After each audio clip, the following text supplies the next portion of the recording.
are going to get started. Good evening, everyone. Welcome to Roosevelt House and to all of you online.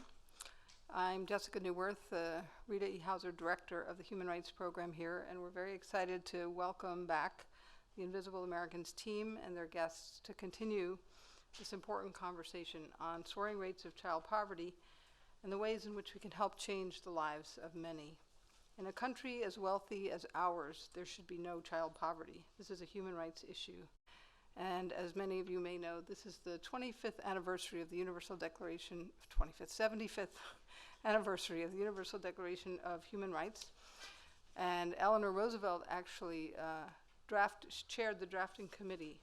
So I thought I would share with you Article 25 of that document, which says everyone has the right to a standard of living adequate for the health and well-being of himself and of his family, including food, clothing, housing, and medical care, and necessary social services, and the right to security in the event of unemployment, sickness, disability, widowhood, old age, or other lack of livelihood in circumstances beyond their control.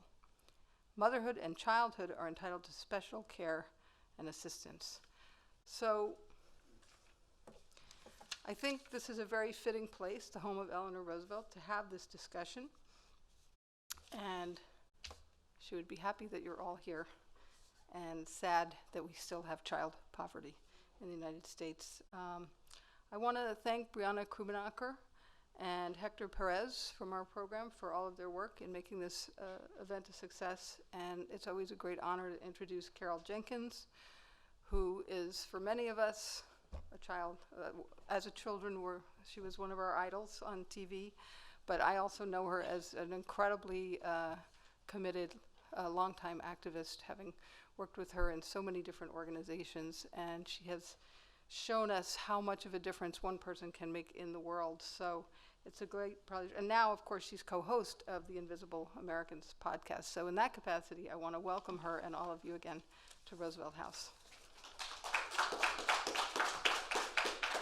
Jessica, thank you so much for introducing us and welcoming us to these what I think of as hallowed space for all of the things that were created here.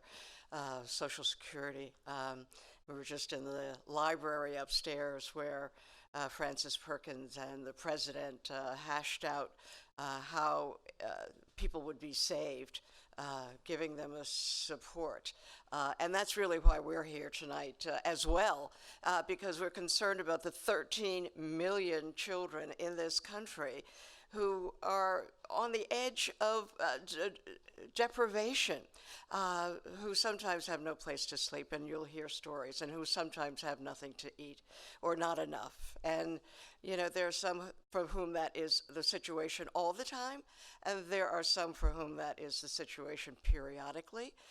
But for those of us who are interested in working in this field, and as Jessica says, we've worked in many spheres and many organizations trying to make this a better country for women, and certainly now for their children.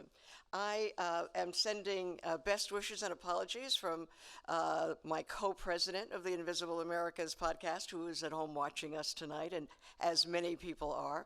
We thank you for being here, and thank you for watching us from your homes. And Jeff Madrick started all of this, in a sense, of the Invisible Americans podcast because he wrote this wonderful book, transformative, called Invisible Americans, The Tragic Cost of Child Poverty.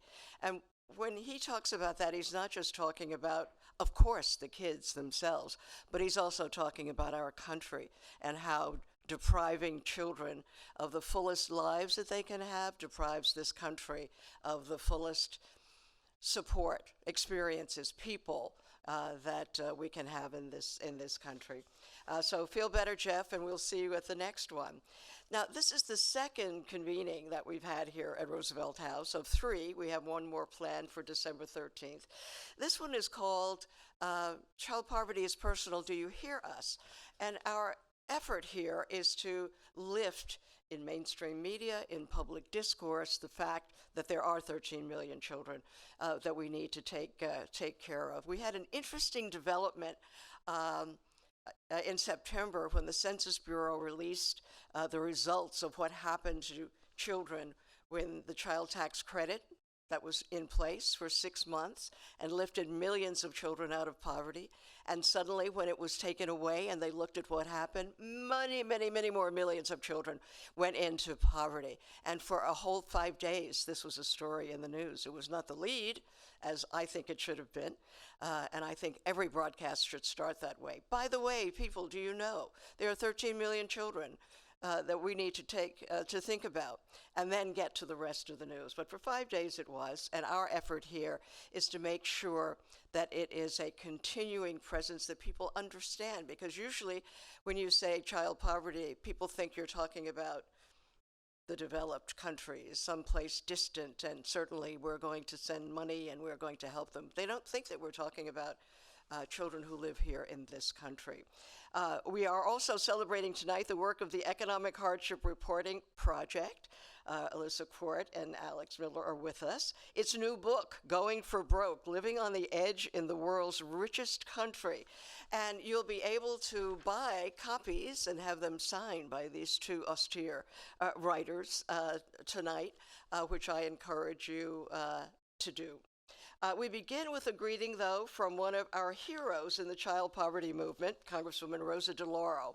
And she's been fighting for children her entire career, most recently in the effort to restore the expanded child tax credit that lifted those millions of children out of poverty. Let's hear what she has to say. Hello, everyone. This is Congresswoman Rosa DeLauro, representing Connecticut's 3rd Congressional District. It is great to join the Roosevelt House Human Rights and Public Policy Programs and the Indivisible Americans podcast for this timely event. Child poverty is personal. I want to give a special thanks to podcast hosts Jeff Matrick and Carol Jenkins, who have been tireless advocates for tackling child poverty. I long believed that if our country is to live by our professed values, we start with our children. Getting off to a good start should be our children's birthright. That is my vision and the moral center that focuses and drives my work in the Congress. So that is why I have focused my efforts on a working families agenda with the child tax credit as the most important piece. I have been in this fight for nearly 2 decades, and it has been different than any other legislative fight I have had in the Congress. The biggest obstacle is sheer indifference to the condition of children, particularly poor children. That is why I was so proud to have convinced the Biden administration to include the expanded and improved child tax credit as part of the American Rescue Plan. And I was grateful to see it signed into law, the largest tax cut for working middle-class families, vulnerable families in generations. It is a lifeline to the middle class. It lifted half of our nation's children out of poverty. The child tax credit should be a flagship issue for both parties and for our country. We need to make the child tax credit permanent. And at the very least, we need to extend this transformative law, and I will continue to make that fight. Extending it will help families pay for childcare, rent, utilities, gas, food, their children's education, and help people deal with the inflationary pressure that our country is facing during this cost of living crisis. Congress is an institution that responds to external pressure, and you are that external pressure. It is so important that each of you stand up and advocate for an expanded monthly permanent child tax credit to your members of Congress. My mother taught me 2 important lessons: never give up, never take no for an answer, and I know that each of you will never give up in the fight to end child poverty in this country. Maybe add one more point to you. We have for 50 years been looking at how we lift and end child poverty. We found it. It's the child tax credit. Thank you for inviting me to speak again. And now to hear from another child poverty hero. In fact, somebody was asking me upstairs, well, how did you find David Ambrose? How do you know him? Was that Alyssa's? And it was, I found this book, in doing the research for the podcast. I read the book, and I was so, frightened by the book because of the experiences that he tells in it, and then, moved tremendously by his success story and the fact that, that he succeeded despite his extremely rough beginnings. David Ambrose, he's the author of a searing, I call it that, memoir about his own life as a homeless child in the streets right here of New York City, his path to success and the work he has pursued since then to end child poverty and reform the foster care system, because being homeless was not, it was only the beginning of the story, and then he went into the foster care system where he was abused beyond belief. He was been honored by President Obama as a champion of change, and David, thank you so much for flying in from the coast to be with us. We really appreciate it. David Ambrose.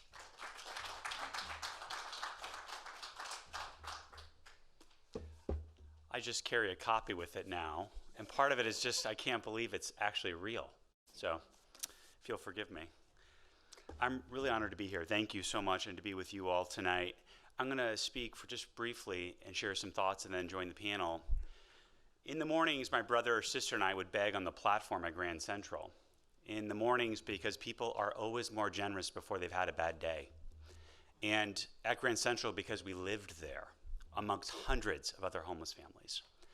I was in charge of Metro North, and I'm in New York for the first time sharing this story, so I don't have to explain that it's where the wealthy people came from. And my brother begged at the platform that handled Jersey. I was cuter. On this particular morning, I was about 4. It is burnt into my memory. The crowd parted about 4 feet in front of me and then came back together behind me. No one looked at me. I was invisible.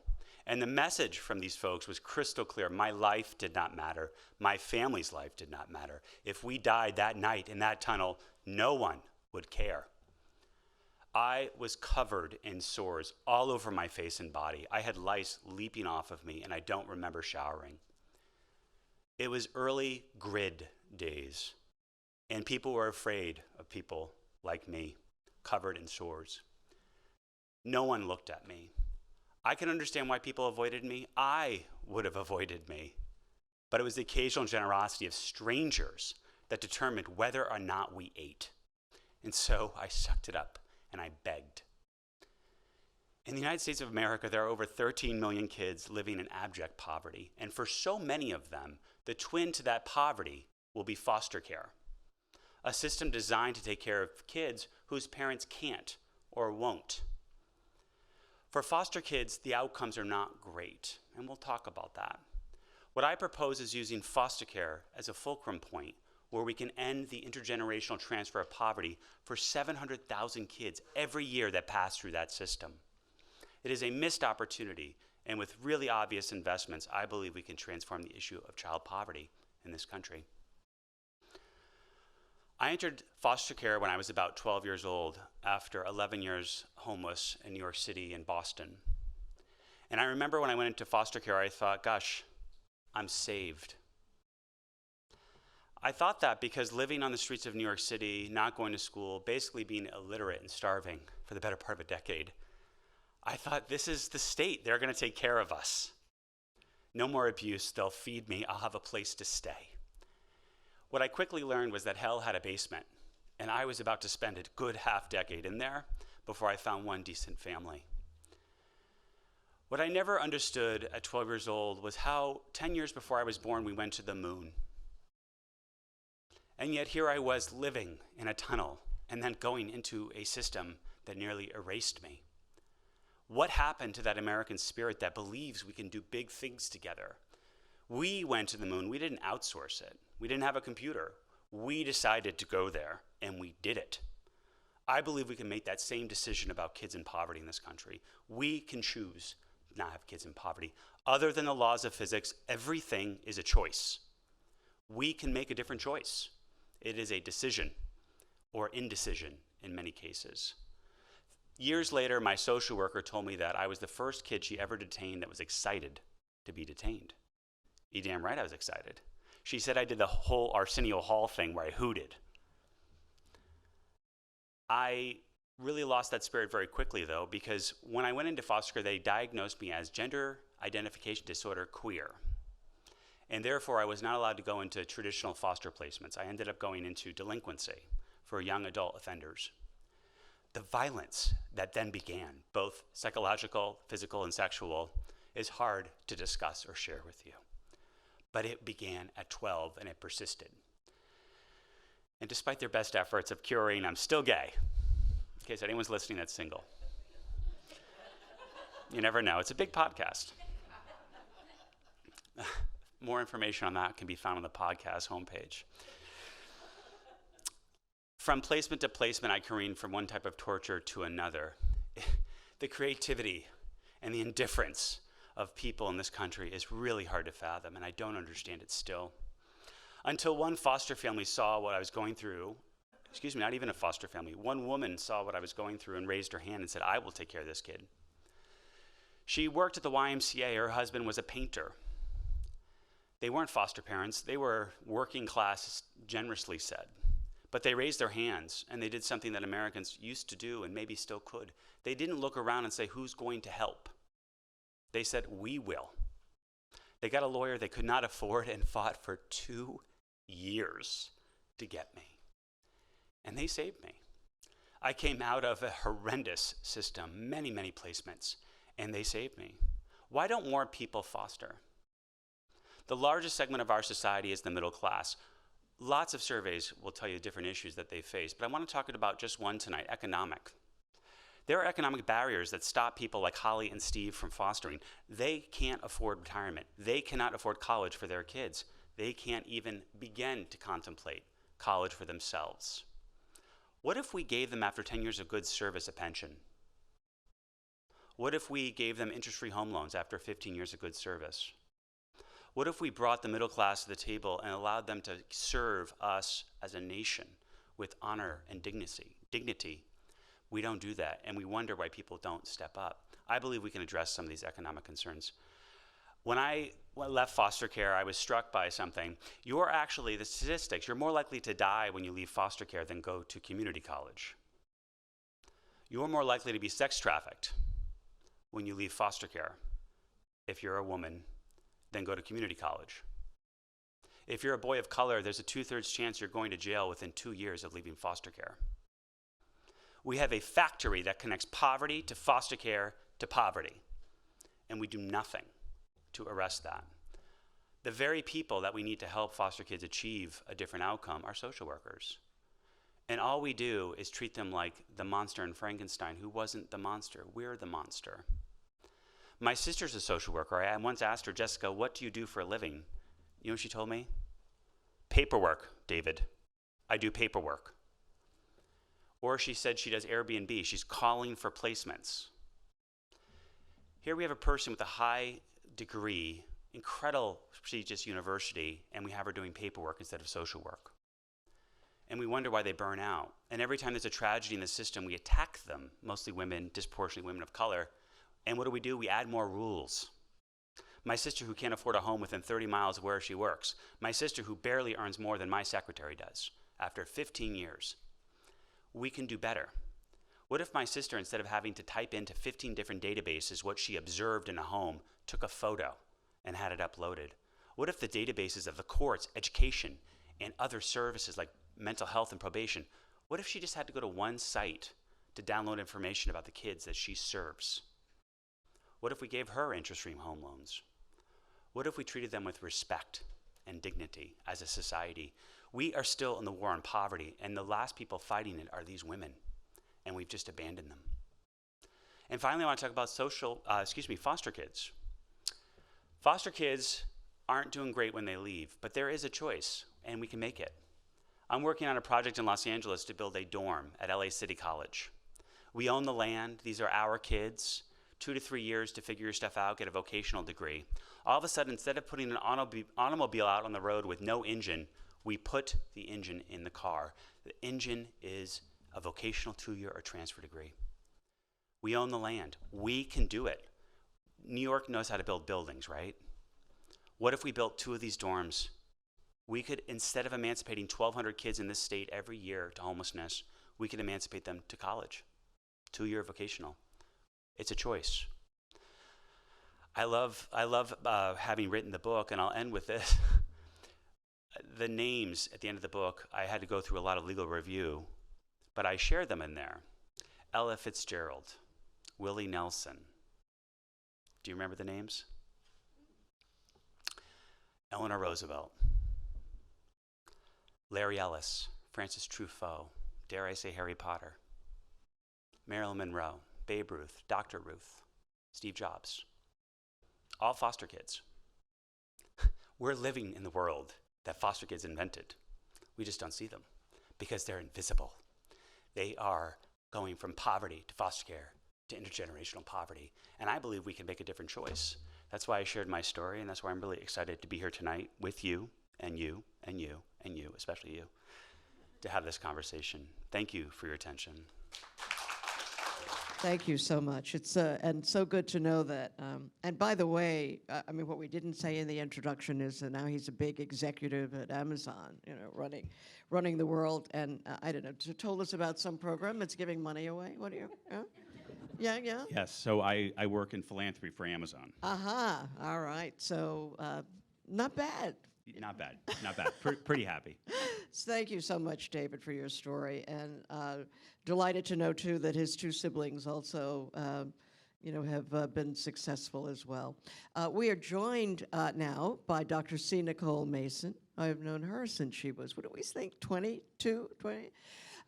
She told her own story in her powerful memoir, Born Bright, A Young Girl's Journey from Nothing to Something in America. Quite a title. Fortune magazine chose her as one of the 50 greatest leaders in the world. She is the president and CEO emerita of the Institute of Women's Policy Research. Thank you, Nicole, for being with us. Alex Miller is a writer whose works have appeared in the New York Times, the Washington Post, and in the new book, Going for Broke. He's an EHRP fellow working on a memoir about his own life as a child in poverty and entering the school system quite delayed. I mean, I think you were 11, Alex, right? He'll tell us about that. And of course, Alyssa Court, the author of such sensation-causing work as Bootstrap, Liberating Ourselves from the American Dream, and Squeezed, Why Our Families Can't Afford America, is co-creator with the late Barbara Ehrenreich of the Economic Hardship Reporting Project, and she's editor of Going for Broke. Thank you all so much. Thank you. A round of applause for this team of... Alyssa, we're going to start with you because this night is created to honor the work that you have done in trying to get this subject in mainstream media. So tell us how the project came about. Oh, yeah. And how it works. This is already a sensational event, isn't it? What incredible, powerful storytelling you did. Amazing. I can't wait to hear everybody else's voice raised. So, Barbara Ehrenreich. I was working on a film about the clinic at the center of the Dobbs case in 2012, and I met her. And I was raising funds for it. It was called The Last Clinic. And she said, I'm doing this nonprofit, and you might be interested in it, Alyssa. You know, and it was basically an attempt post-2008 to get people who are not wealthy, not David Brooks, writing about poverty. And that, you know, that's actually a surprisingly rare thing. If you look at 50% of the mastheads of the mainstream, the big papers in this country, most of the people went to Ivy or Ivy Plus universities, and I probably should, I mean, I'm not an exception to that. But I do think that there's a range of voices that we're just not hearing. And Barbara was horrified by this. She wanted to also see people paid fairly. In the 1990s, a normal freelance rate was $1 a word. It's still that. It's gone down to 40 cents a word, right? I mean, you can, Alex will tell you. So people can't participate. You have to have hidden resources or resources to be able to be a writer, photographer, media maker. And also, there's been a ton of layoffs. So since 2005, between 2005 and 2014, the people who had steady jobs in news media retracted by something like 45%. And it's obviously gotten even worse. Like the Jezebel just shut, which is like a feminist site, and every day there's a new thing, BuzzFeed, et cetera, right? So we exist to give grants, which we then hand out to our writers and our photographers. We then develop their work, and we co-publish with really mainstream places. And the thinking behind that, and we fund the writers and the photographers and the filmmakers. Why we co-publish is we're trying to change the mainstream media as well. So we're trying to keep these people in the media. And then we also want to be a model for some of these newspapers. Like, you don't have to only have very privileged voices in your pages. You can have people who come from a multiplicity of backgrounds. And that often the stories are more powerful when they're from somebody who's an expert in their own life. You know, somebody who can report on something that they themselves have experienced, like Alex. We've had a number of other people who've experienced housing insecurity, food insecurity, who had working poor backgrounds that they were exploring historically. Bobby Dempsey lived in 70 different houses growing up. She's in her stories in Going for Broke. And, you know, just also people like the great newsman Ray Suarez, who started to struggle in his 60s. He was a victim of ageism, and he had an accident on his bicycle. He broke a tooth, and he didn't have dental care. And it's hard to imagine. You guys probably remember. Do you guys remember him from PBS? He was like a kind of legend, and he's still a legend.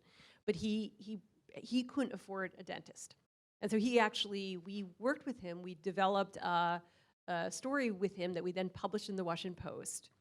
We developed a radio show with him called Going for Broke, a podcast, set of films. So he's an example to me, and now he's getting a lot of work, and he says this is part of it, and his voice is now being included when we're talking not about poverty, but we're talking about what I call in my, not this book, in Squeezed, the middle precariat, which is the precarious proletariat mixed with the middle class, which is a lot of people, as brain work becomes gig work, adjuncts, accountants, you know, librarians, graphic artists, you know, school teachers. I wrote a lot about school teachers who are driving Uber and then, you know, picking up their own students, right? And in fact, I've employed 2 Uber drivers writing about their own lives who are former journalists. So that's part of it, to try to get also people to recognize the continuity of the fragile middle class and those people who are living below the poverty line. I feel like that's a way to boost solidarity as well, to not siphon people off and silo people off into these class differences, but to say, look, we have common cause. We have lost the narrative of our life. We've lost the kind of understanding of security that we once had as workers. You know, somebody born in 1940 had a 93% chance of exceeding their parents economically. Someone born in the 1980 had a 50-50 chance. That's like Raj Chetty's numbers, you know, and I think that's something that's sort of at the backbone of what's happened to a lot of the reporters that we work with at EHRP and a lot of the people whose stories we tell. So I think is that extensive enough? I mean, I'm happy to also talk about my own work more if you'd like, but yeah. Well, your own work has actually transformed the way the country thinks about, I think, in Bootstrapped, most recently, you know, where you say that we are caught in a little house on the prairie scenario here, and most people don't realize that nobody is succeeding. It doesn't work for anybody. Just briefly. Oh yeah, so one of the points of Bootstrapped, liberating ourselves from the American dream, is to try to set ourselves free from this idea of the American dream that haunts us, because it's a very, even the term "pull yourself up by your bootstraps," it was a joke when it was first coined. It was coined and it was used to describe farmers who were somewhat foolish, a philosopher who was absurd. So they actually mocked people in newspapers. They said he pulled himself up by his bootstraps, ha ha ha, because you can't do that. And there was an understanding also with the coining of the American dream in 1931 that it was by John Truslow Adams. He actually said, it's, you know, and this is where the perfect place to be discussing this, because the 30s and, you know, progressive era, there was an understanding of the capaciousness of the American dream, that it was for many, and it was also imperfect. In fact, that was the word John Treslow Adams used, that it would be rendered imperfectly. And we've lost sight of that. Now, when politicians talk about the American dream, you do it yourself. You go for it. You're on your own. You get your cars. You get your house. You get your good job, which of course is very hard for a lot of people to begin with. But it's also not really the original meaning of the American dream. So I sort of deconstruct a lot of these myths, including Horatio Alger, who was quite a twisted fellow. If we actually started to look under the hood of Horatio Alger, which I'm happy to discuss. Or Laura Ingalls Wilder, who was a fire-breathing Roosevelt hater, actually, who saw the Little House on the Prairie series as an attack on the New Deal. And the conclusion is that you think that people should help each other, which is the thing that we don't really believe in this country. There's something wrong with that.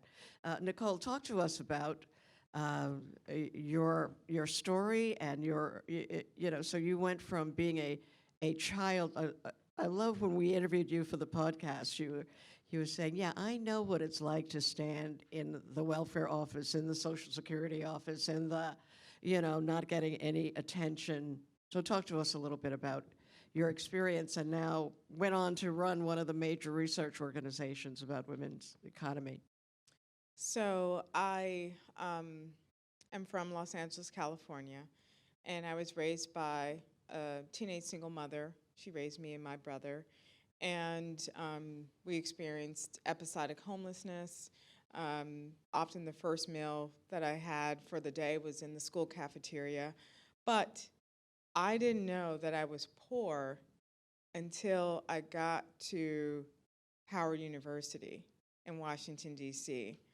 I left home at 17 because of abuse and went to live with my paternal grandmother. And I worked during the evening and went to school during the day. And I applied to Howard University, and I didn't know how to fill out a college application. I didn't know the difference between a community college, state level college. I just knew I wanted to go to college. So I threw everything in the application. Poems, anything I could think that, but it became very clear. I was accepted, but it became very clear very early on because my family told me, they said, well, you're not going anywhere. You don't have any money.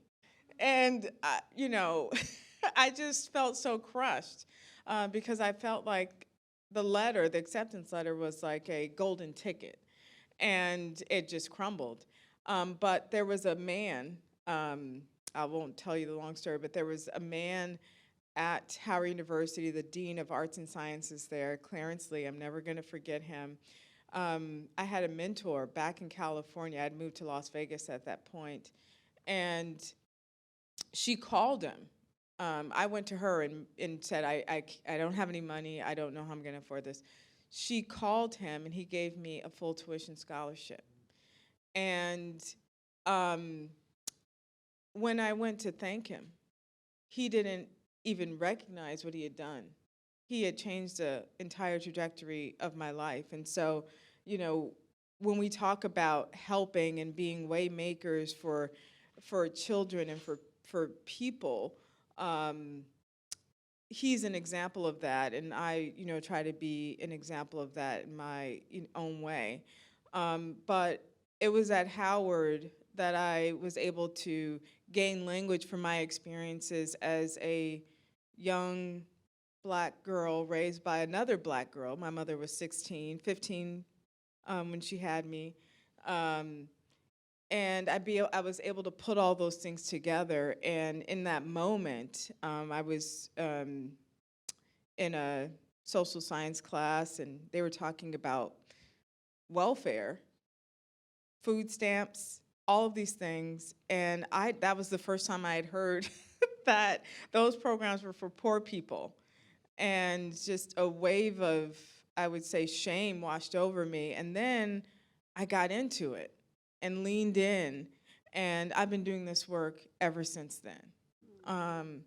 And it is the work that I believe that I am called to do in different ways. And in fact, I went to get my PhD because I wanted to be an authority. I was tired of listening to people tell me about my family and my communities, and I wanted to provide an alternate narrative to answer why some people don't make it to the other side of the tracks.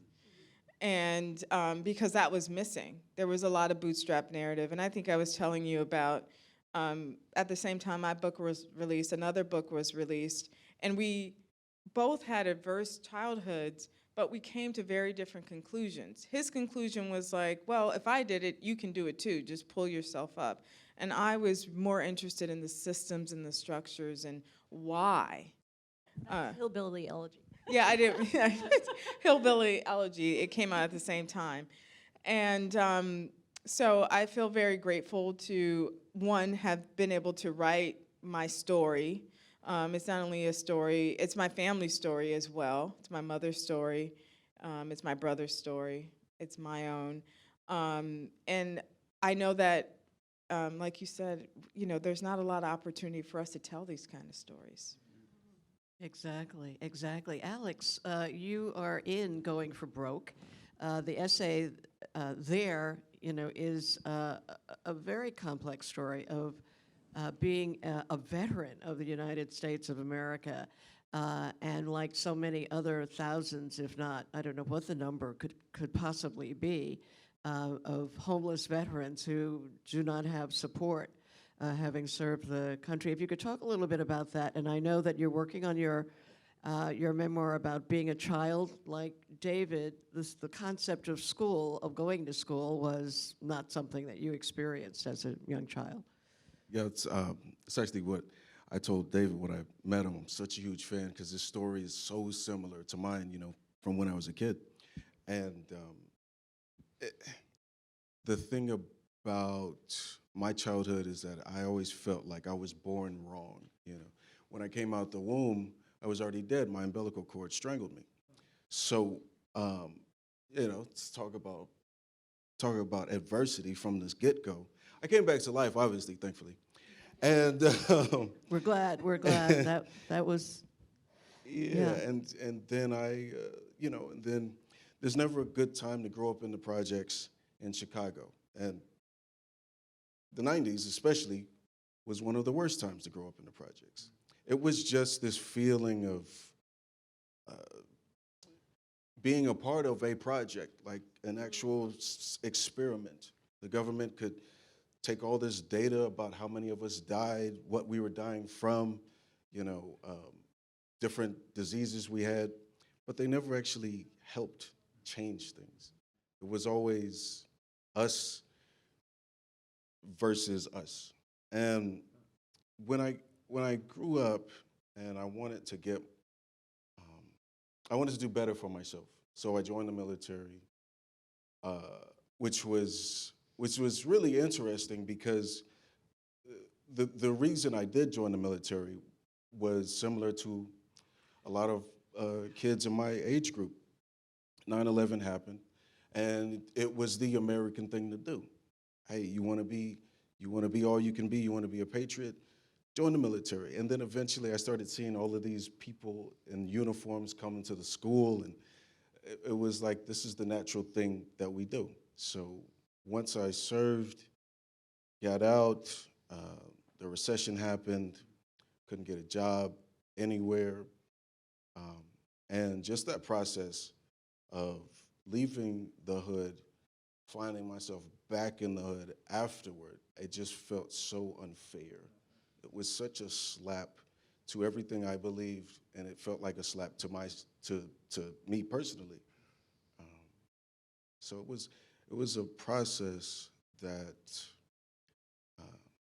I understand why it happened, and I'm in a lot of ways I am grateful that it did happen because I have a perspective that so many other people don't. And I have this ability to give agency to people who can't with a similar story. You do, you do. When you say the similarity with David, in both instances, and one of the things that's often not recognized is the status of mental health that plays into this. And you both had mothers who were having issues, mental health. David, do you want to talk a little bit about that in terms of you know, the impact of? So, well, first of all, I'm fascinated by the bootstrap comment. I had no idea where that came from. And what I always joke about is it's impossible if you don't have boots. So now I think about it, yeah, you can't pull yourself up by your bootstraps anyway, even if you had boots. Hopefully they're cute boots. So my mom suffered from an array of mental health issues, and the fascinating thing to me about poverty programs is we try to silo the human being into various things to address. This is the housing silo. This is the food assistance silo. This is where you can get help for your kids. This is how you get Christmas presents for your kids. They're all different programs. And it always reminded me of a lifeboat. So you're drowning off the side of a lifeboat, and the lifeboat comes on along and like, we got you. And they pull you out of the water, and you go, and you're very grateful for that breath. And then they drop you. But don't worry, there's someone else who's gonna pull you out a little bit, let you breathe, and then throw you back. No one pulls you out of the lifeboat into it. My mom had an array of mental health issues. My mom wasn't going to fill out the paperwork. She just wasn't going to fill out the paperwork, y'all. And what I never quite understood, for example, was we'd be in a shitty apartment and they would evict us, and we'd go to court, and it was a slum. And they would evict us. And I remember being like, but you're evicting us, you're the government, and then this other part of the government's going to help us find an apartment if we fill out the paperwork. It's like the car factory is putting the tire on, then taking it off. It doesn't make any sense.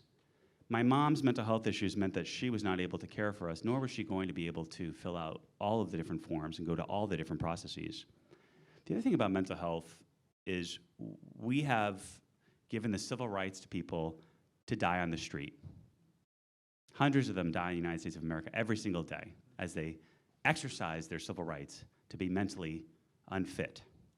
My mom is in assisted living today because she has a grumpy lawyer for a son, and she's alive. Many people don't have a grumpy lawyer son.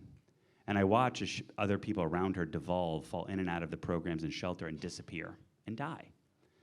We promised people community-based mental health care, and we never fulfilled the promise as we shut down the American system. People like my mom are invisible still. And the other thing about her in particular, we somehow think people in poverty deserve to be in poverty, like they did something wrong. Like, I get that sense all the time. Like, the programs that are administered, the people that administer them are not rewarded for giving out extra food stamps that month or giving out extra rental assistance that month. If anything, it's the opposite.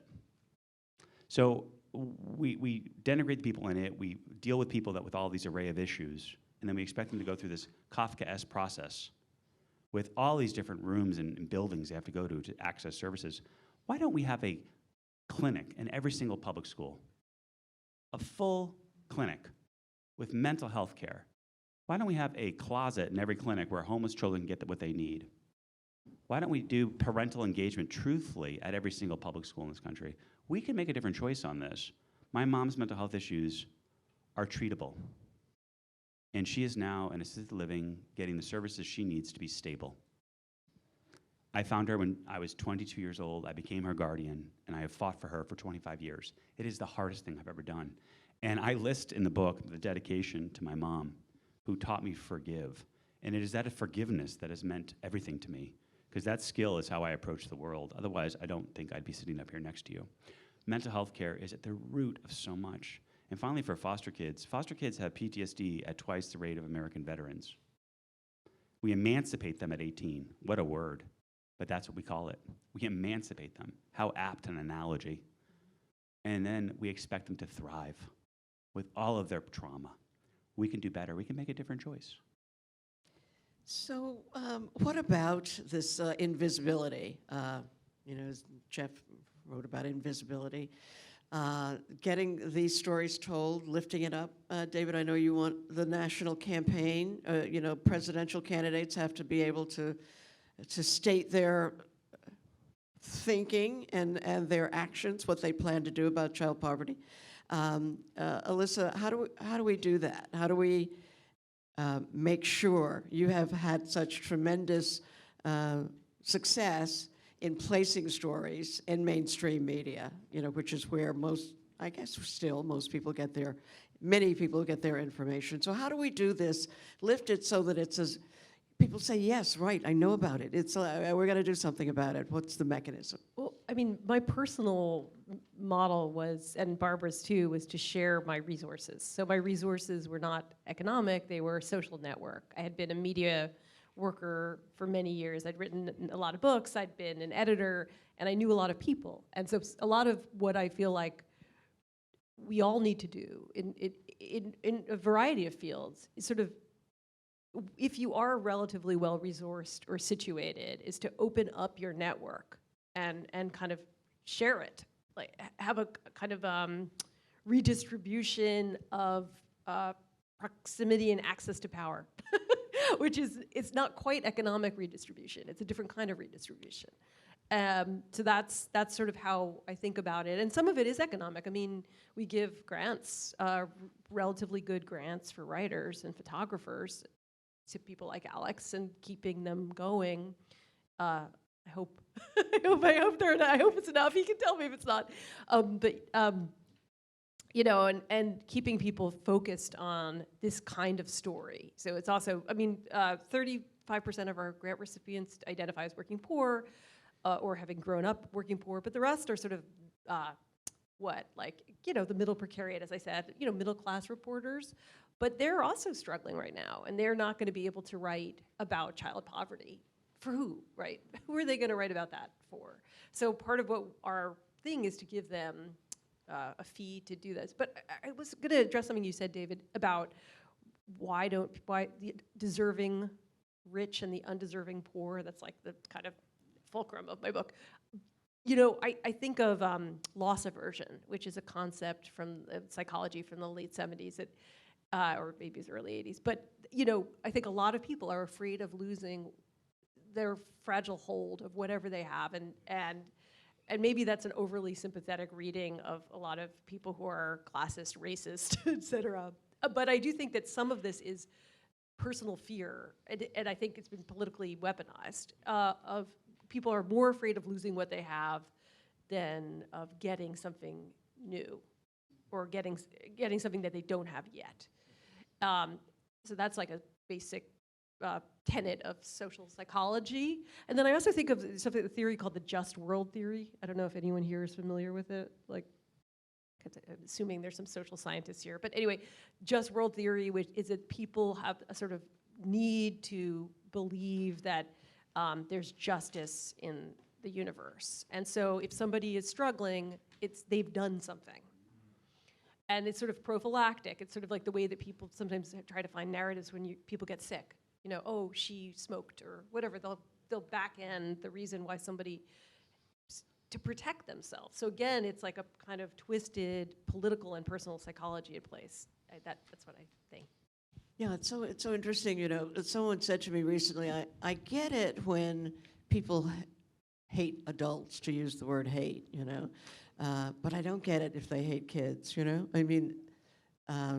I get it if you say, why doesn't that person go to work, and for that reason, I don't like you or I don't respect you. But I don't get it if you have the same disrespect for a child in that environment, helpless, and not having chosen that or not having the wherewithal to fix that. Where does that disrespect come from? Nicole, do you want to talk a little bit about that? It's because not that you say, well, once you're 18, it's okay to hate you, that's not, why haven't you done something with yourself, your life, your whatever, but if you're 17 and a half, so at any rate, Nicole. One of the things I wanted to say is that although we might blame adults for behavior or we blame them for their circumstances, I think indirectly sometimes kids also get blamed for living in poverty. There's an anecdote in the book where there's a senator in Georgia, and he has suggested through legislation that poor kids, in order to get free lunch, pick up a broom and clean the school to learn the value of a hard day's work and that nothing comes for free. And I thought to myself, like, he would have expected me at 5 to like mop the school. And so I do think that kids unwittingly absorb, you know, what people are feeling about adults. Even when I was going to social service buildings and standing with my mom, I could feel the disdain that they had for her, which meant they had it for me. And so, and you know, like you said, you know, you remember that. You remember that feeling. You know, when I see kids, you know, selling candy or asking for a handout, I know what that feels like. I know that, you know, the shame, you know, the embarrassment, but feeling like I don't have a choice, you know. So I would just ask, you know, I do think that there's something morally corrupt about a society that we live in where we look for excuses not to support and help, rather than doing the right thing, which is the right thing, which is, you know, so. So David, you've been to the White House. You've had, as I always say, he was even interviewed by Oprah, you know? I mean, so he's had, I mean, around the book and around the work. So those are really high visibility moments, right? And so sustaining that, I mean, that's what we're looking for. How do we sustain the high visibility moments for stories like ours so that people hear them and take action? I mean, you outdo her every day of the week, so I am honored to be having my second conversation with you. So first, I think the thing about the child welfare industrial complex is that we talk to ourselves. Instead of using the word homeless, we say unhoused. Instead of saying foster parent, it's resource parent. It's every 5 years is a new fetish. Permanency, resiliency, spaghetti, kittens. I just can't even keep up. And in that process, words matter. They absolutely matter. However, we're alienating most of the public. I founded Foster More, which is a nonprofit I co-founded with an amazing person. And we co-founded it because we have other social movements that have been successful in garnering sustained attention, resources, and change. Breast cancer. 30 years ago, half the population thought it wasn't their problem. You guess which. And if they did think about it at all, it was death, depression, and bald. Those are language. Think about where it is today. 40 years ago, we used to spit on veterans. We're still not doing great, but we're doing better. Now it's about employing them. You know, companies are putting out goals and quotas they're going to hire. How did those movements do that? They built a sail to catch the wind, and the wind is the attention of the American public. And then they used language and knowledge to make sure that culture factories like Hollywood told a different narrative. Then they connected into marketing to make it an economic outcome that was beneficial for companies. These are things we can learn from, not necessarily just adopt wholesale. Foster More was about reprogramming people's minds. So instead of thinking all the negative racist, classist, sexist things that people think, we use modern tools of marketing communication to communicate a different message. How many nonprofits spend more than a de minimis amount of their resources, or educational institutions, on marketing communication? I'm not talking about journals, like boring ads that we all get on Facebook. Google foster care or poverty, and then Google phone, and look at the difference. We need to learn from that, not because it's morally righteous, but because it's working. I remember when I worked at Disney and they said, oh, we have this movie about a Polynesian princess voiced by The Rock. And I was like, no one is going to see that. Billions of dollars later. Why? Did you know that you wanted to see that? Did you know that your kid wanted to be that for Halloween? No, we trained you. You're welcome. What if we use those tools? What if all nonprofits, educational institutions donated 5% of their money and hired someone 4 blocks away on Madison Avenue and actually made child poverty a front and center issue? What if a billionaire decided to market this issue? This is just one tool that we could use to communicate differently. That's how we sustain it. We are Saudi Arabia, but we have not drilled for oil. The stories and the richness of people who have experienced, lived in poverty, and still are in it, or overcome it, or go back and forth. We have an untold richness that we can just mine forever, but we have to do it, and we have to do it thoughtfully and not disrespect the public for running away from it, but be on the other side, be on that side and that side. So they simply see it and we speak to them, not down at them, not past them, but in a way that they can understand. And I believe we can. And the number one thing we should use are the stories of children. The stories of children. I believe we're better than this. And that's what I talk about throughout the country. I've been every nook and cranny in this book. The stories of children. I think children can lead us out of this.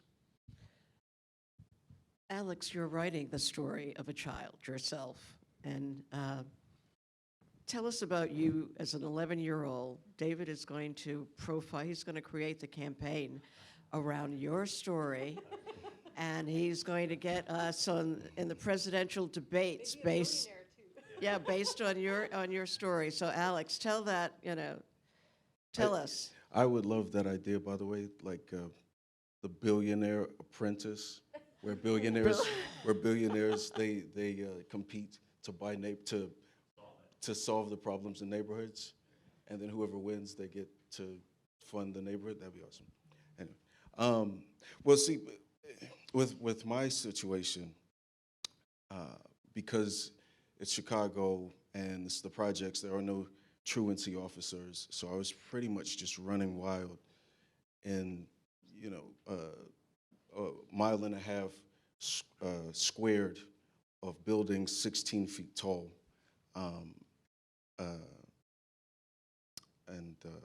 And the issue with my mother was that because of her paranoid schizophrenia, I was kept out of school because God told her I shouldn't go to school. So what we did was to go around and she'd tell people that I was sick, something was wrong with me, and I needed to get money. She told me, well, you have to have a seizure now. I didn't know what that was, but I remembered somebody doing something on ER, because that was huge when I was a kid. And so I tried to do that, and then people were like, oh my God, what do you need? You need some clothes, you need some Skittles, So we would get money through making me seem like I couldn't do something or something was wrong with me. And it was, because I wasn't going to school. So throughout this time period, I learned that I could do things and people would like me if I did them for them. I could get people on my side if I told them, I had a problem with epilepsy, or I had a dead brother or something. I used to make up stories all the time because I knew that people would feel sorry for me, and if they did, they would love me. And after a while, you get told enough times that you don't matter unless you do things for other people, you start to believe it, and it becomes real for you.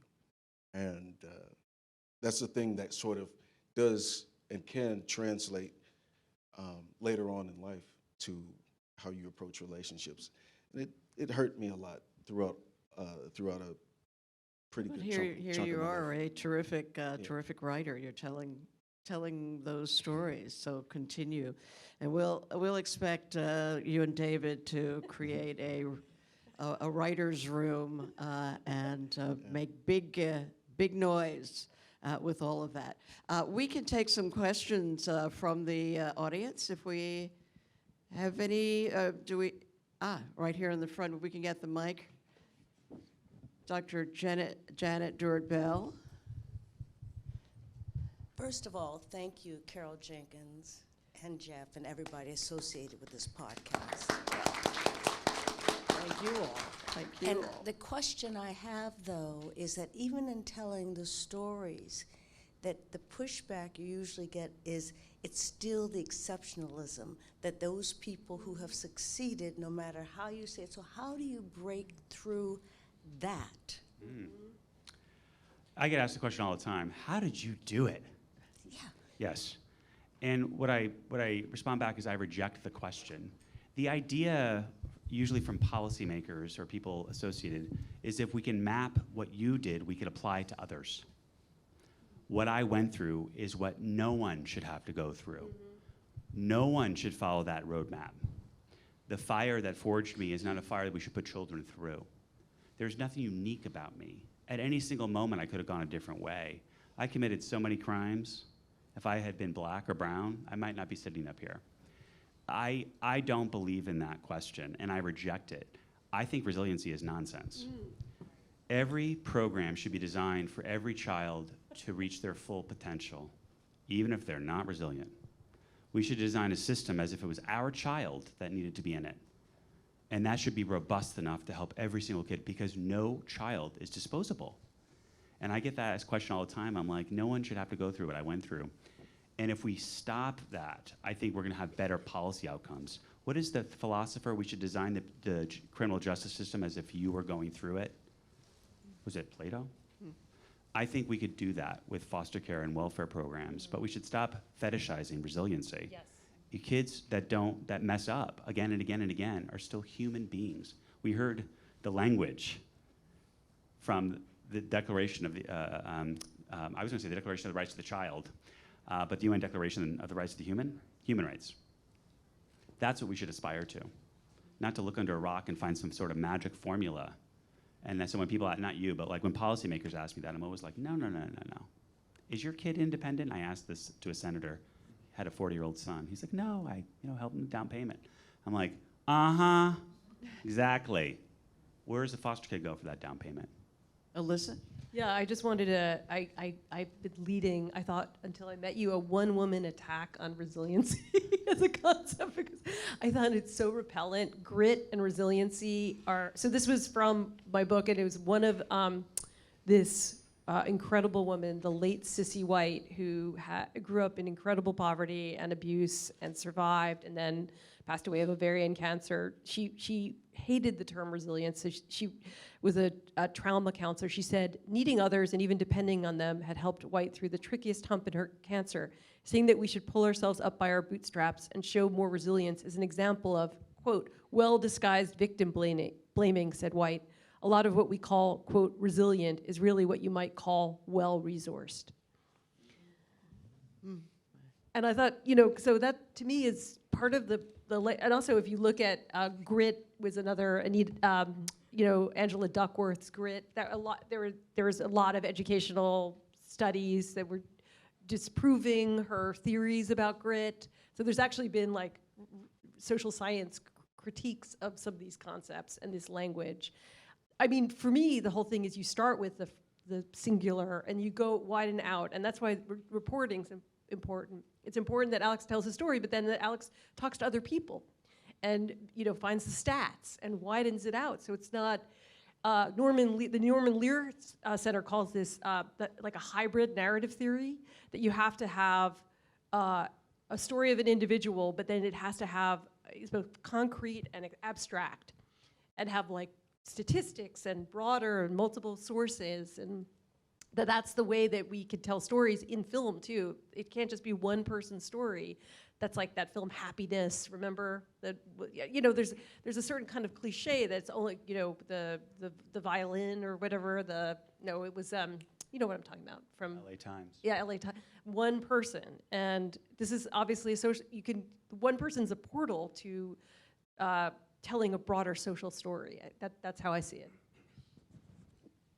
Yes, we have more questions. Thanks for that. We have the mic. Thank you. I'm Dr. Naomi Nightingale. I live in Los Angeles, so I'm really eager to learn more about your program. And so, David, you talked about a program at Los Angeles college. Can you talk more about that? I'm really interested in what you're doing there. You consider yourself recruited. The good doctor. So 2 things. One, a third of the homeless in California are former foster kids between the ages of 16 and 24. There is no conversation happening statewide about this. We talk about veterans, we talk about all sorts of worthy populations. It's not either or. But if a third of your customers, let's say, you don't ignore them as a business, you address that. And I didn't understand why we are ignoring a third. Half of the homeless in the United States were in foster care. Half. And there's no plan. We're not talking about the connectivity, not just the prison pipeline out of foster care for young boys of color, the homeless pipeline, which is really about poverty, intergenerational poverty and violence. So I'm trying to make it a front and center issue and really point out that there are real solutions. Under the leadership of Karen Bass, who's now our mayor, in Congress, we extended foster care. It was a whole coalition, and she's at Assembly as well. We extended foster care. That's a great down payment, but what we need to do is extend it for real this time. Kids are emancipating with no money, no housing, and no education.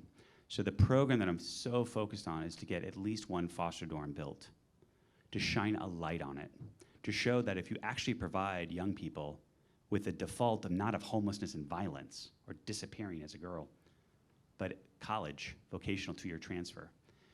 Educational institutions across the country, 78% of people in America, if they go to college, go to community college. We disrespect them. No donor has ever tripped over themselves trying to get to donate to a community college, right? No one's naming things at LA City College. We try. We disrespect those institutions. We look down on people. And I think if we look differently at community colleges as a workhorse to eradicate and lift people out of poverty, or pull themselves up, but also look at the realization that they are rich in a resource, two really, land, and they have the fuel to light a fire in every individual to achieve whatever they want. So the program I'm pushing is to build this dang building. We passed a bond. It was billions of dollars. It included $500 million for housing. The problem is the incentive for locally elected people that are quickly running for other offices is to piss it away in vouchers, which helps that one person, but is not a permanent fix. We should do both. That person deserves a voucher, and we need to build the building. So I'm working to make sure that we do that with a whole coalition, a lot of wonderful organizations and people, and elected leaders like Mayor Bass, like the Board of Trustees. We should build that here in New York City tomorrow. All right, we're with you. Invisible Americans podcast. Yes. With you. Unfortunately, we have reached our, your stories are so, mesmerizing. I know. We have to do this again. And we'll do it when we break ground on your project. We have to do it before then. But I want to thank my guests, Alyssa and Alex and Nicole and David, for sharing your lives and your ideas and projects with us. For those who are here, there's a reception, there's a book signing. Please take part in that. And for everyone, thank you for joining us tonight. You see that there is a way forward. There are solutions. We can be a part of those solutions. Our next event is on December 13th, where we talk about, the question is cash the answer? We work with the Bridge Project for that event, where philanthropists are actually beginning to give money directly to mothers and their babies for a period of the first 1,000 days of their lives, for instance, so that we thank you all. Thanks so much. We will see you then. And be sure to listen to our podcast.